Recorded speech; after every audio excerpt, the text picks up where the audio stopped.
இனிமே கண்ணை மூடிட்டு கடலை எண்ணெய் வாங்கலாம். ஏன்னா மந்த்ரா கடலை எண்ணெய் இதயத்தின் தயாரிப்பு.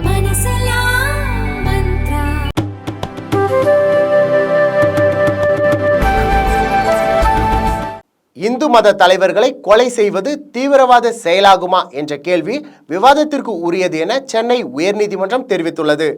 ISIS தீவிரவாத இயக்கத்துடன் தொடர்பு வைத்திருந்ததாகவும் இந்து இயக்க தலைவர்களை கொலை செய்ய திட்டமிட்டதாகவும் கூறி ஈரோட்டை சேர்ந்த ஆசிப் முஸ்திகன் என்பவர் ஜூலை 2022 சட்டவிரோத செயல்கள் தடுப்பு சட்டத்தின் கீழ் கைது செய்யப்பட்டார். இந்த வழக்கில் ஜாமீன் கோரி அவர் தாக்கல் செய்த மனுவை விசாரித்த நீதிபதிகள் SS சுந்தர் மோகன் அமர்வு வழக்கில் கைப்பற்றப்பட்ட ஆவணங்கள் மூலம் குற்றவாளி என தீர்ப்பு வந்தாலும் கூட வழக்கு விசாரணையின் போது காலவரையின்றி சிறையில் வைக்க முடியாது, ISIS அமைப்பில் இணைந்தார் என்பதற்கு எந்த ஆதாரங்களும் இல்லை எனவும் கூறி ஆசிப் முஸ்திபனுக்கு நிபந்தனை ஜாமீன் வழங்கி உத்தரவிட்டுள்ளனர். மேலும் நாட்டின் இறையாண்மை, ஒற்றுமை, பொருளாதார பாதுகாப்பு உள்ளிட்டவைகளுக்கு தீங்கு ஏற்படுத்தும் போதோ அல்லது தீவிரவாத நோக்குடன் மக்களை தாக்கினால் சட்டவிரோத செயல்கள் தடுப்பு சட்டத்தின் கீழ் நடவடிக்கை எடுக்கலாம் என நீதிபதிகள் தெரிவித்துள்ளனர்.